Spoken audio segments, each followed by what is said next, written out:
Thank you for coming. Please be seated. Gosh, thanks for the warm welcome. Welcome to the White House. I'm glad you're here.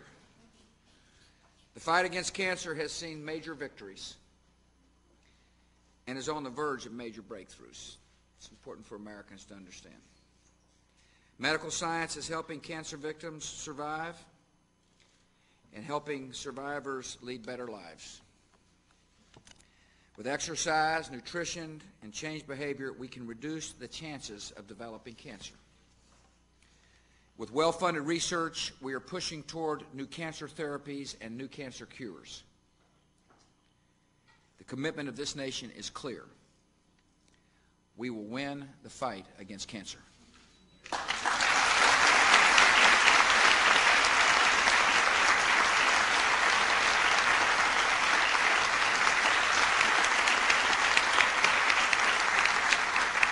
I appreciate our Secretary of Health and Human Services, Tommy Thompson, for being here and being on the leading edge of this fight.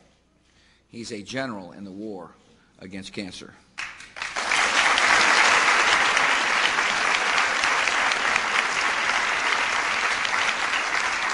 I want to thank our Secretary of Agriculture, Ann Veneman, who is with us today. Thank you for coming, Annie.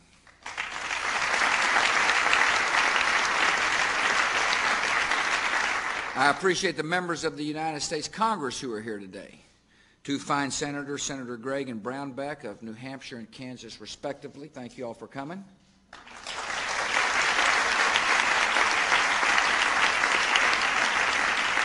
Three members from the House of Representatives, Deborah Price, Roger Wicker, and Sue Myrick. We're honored you all are here. Thanks for coming.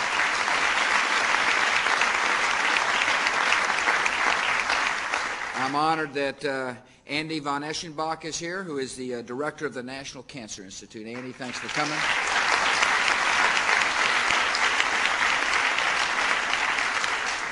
My fellow Texan.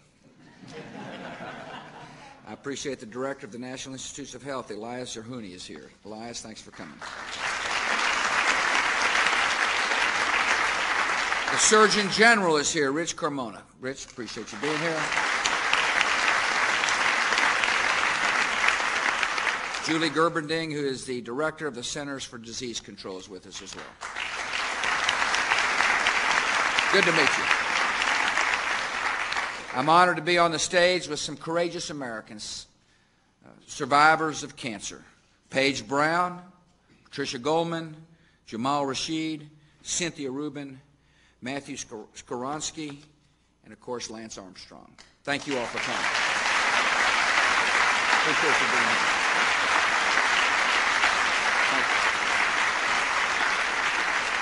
Our progress against cancer is dramatic, and it's improving. We know that focused and sustained efforts can make a huge difference because we've seen survival rates rise. Lance Armstrong's inspiring career is striking proof that testicular cancer survivors can go on to lead extraordinary lives. Thanks to the advances in science, 5-year survival rates for testicular cancer have reached an amazing 95%. That's progress.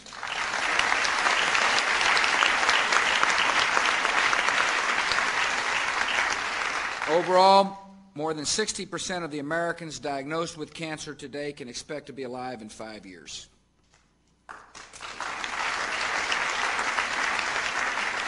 The survival rate for children after 10 years is approaching 70%.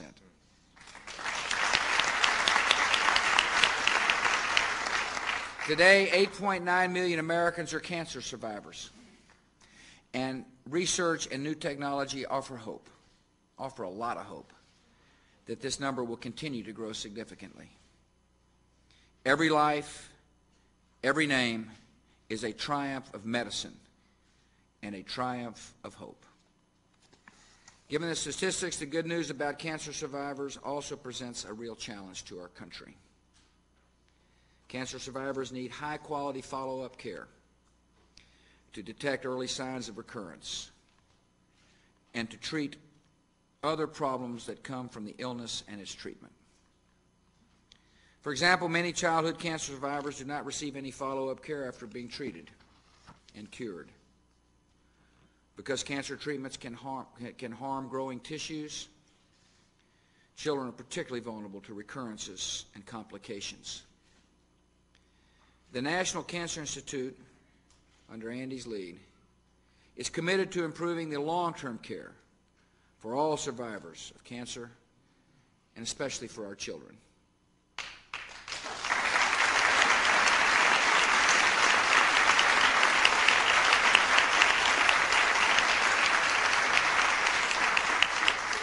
NCI-funded scientists are exploring new ways to enhance high-quality follow-up care. We must also accelerate our progress against cancer itself. Despite all our gains, the disease continues to take a terrible toll on our country. Despite all the progress, there's some startling statistics that break my heart. More than 1,500 Americans die from cancer every day. 3 out of every 4 American families will have at least one family member diagnosed with cancer. Scientists, healthcare providers, and public health professionals are working tirelessly to find cures for this disease, and they need our full support. My 2003 budget would increase funding for cancer research by $629 million, for a total investment in cancer research throughout the National Institutes of Health of more than $5 billion.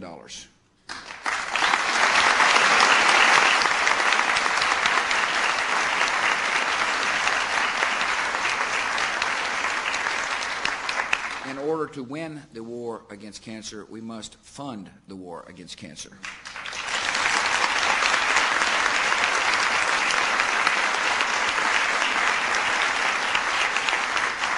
And I appreciate the members of Congress here who are committed to making sure this budget gets enacted soon.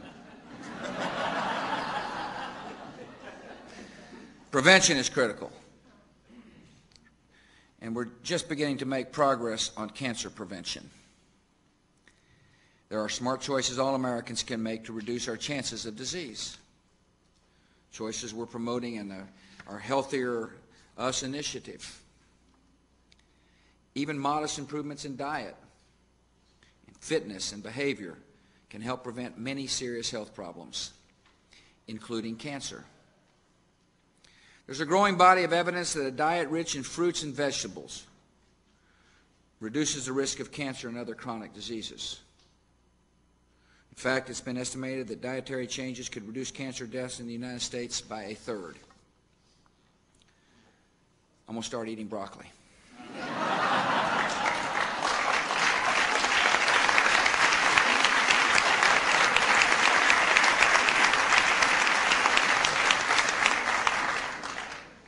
I want to be a part of the third.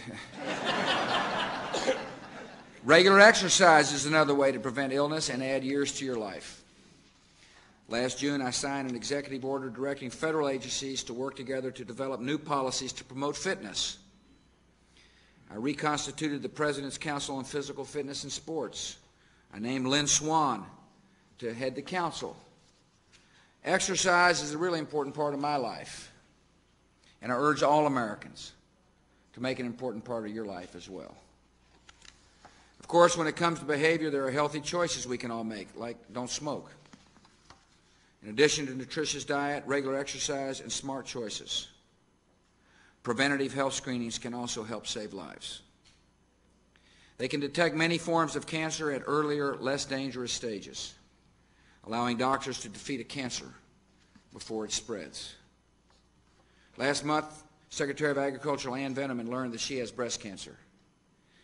This is one of the hardest things a woman can hear from her doctor, and one of the toughest challenges any family will face, including the White House family.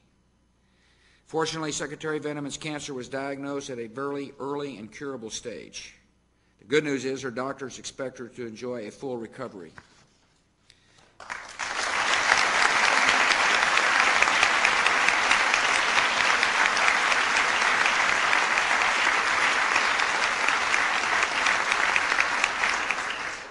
I checked with her in the Oval Office before coming over here just to make sure she's going to show up for work. Good news for me is she is going to carry out her responsibilities during her treatment. I appreciate her courage. I'm really proud of her. Our prayers are with her.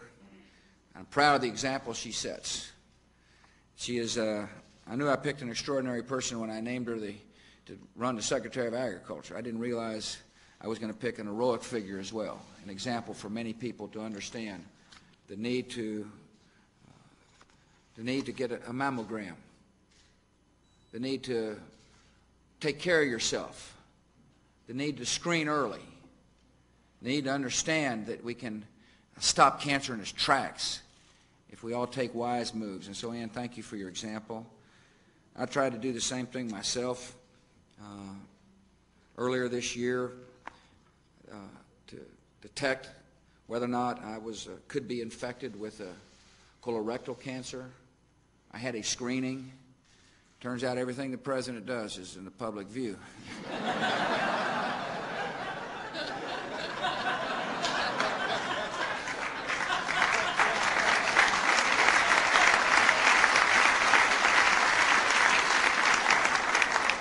Screenings can save lives, and that's important. None of us are immune. All of us can be wise about how we take advantage of technologies. I want not only to make Americans aware of screenings, but scientists are now actively investigating new ways to make screenings better so we can detect cancer earlier. For example, again, Andy's outfit, the National Cancer Institute, is launching a new clinical trial to study the most effective ways to detect lung cancer. Scientists have also developed promising new tests and analyzes a single drop of blood to detect ovarian cancer in its earliest stages, even before symptoms develop. Many women are diagnosed with ovarian cancer too late because the symptoms can easily be mistaken for other conditions. This new discovery brings great hope for overcoming this disease. There are still many high medical hurdles that we're going to have to clear here in America, but for the first time in human history, we can say with certainty the war on cancer is winnable. This nation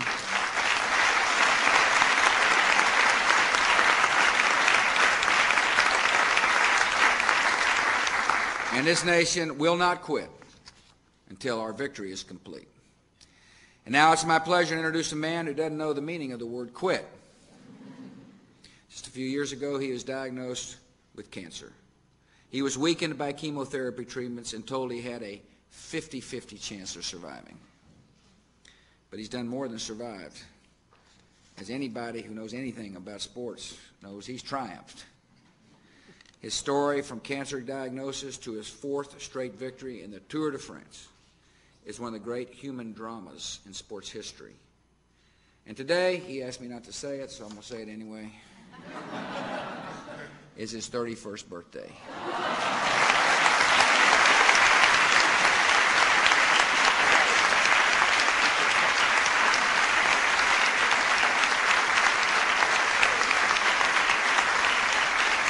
And now it's my honor to present to you a son of Texas, a great American, a wonderful champ, Lance Armstrong.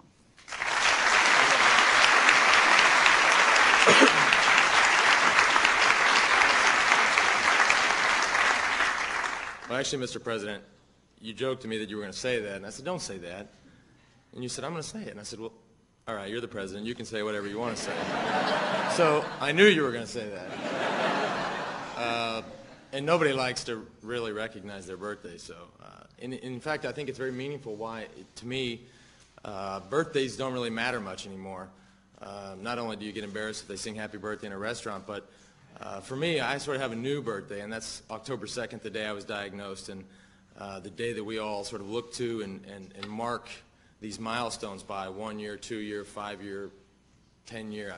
Hopefully I have a 50 year, I don't know, but that is sort of my new birthday. So we can have another one of these on October 2nd, and we can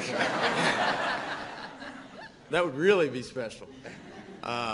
This is such a great honor to be here with the President, with my fellow cancer survivors.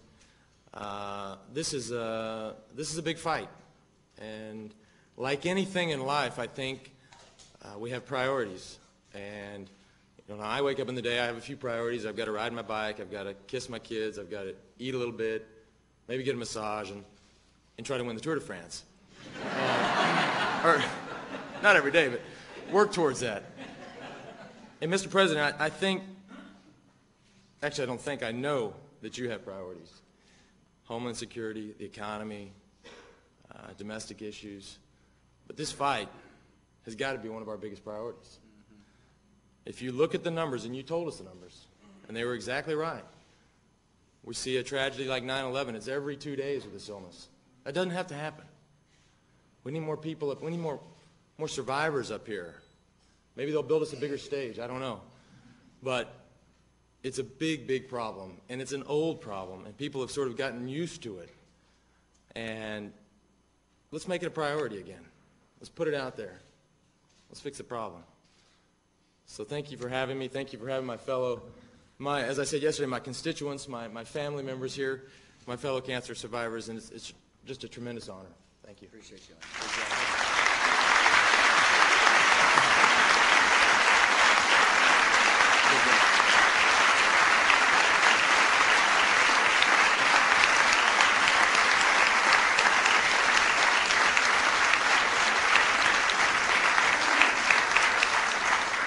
Again, thank you all for coming. We'll all be celebrating Lance's birthday in the state dining room here at the end of the hall. He made a little cake for you. He looks forward to you singing happy birthday to him. In the meantime, many in this room are involved in this war. I want to thank you for your efforts. Thank you for your love for your fellow Americans. May God bless you all, and may God bless America. Thank you.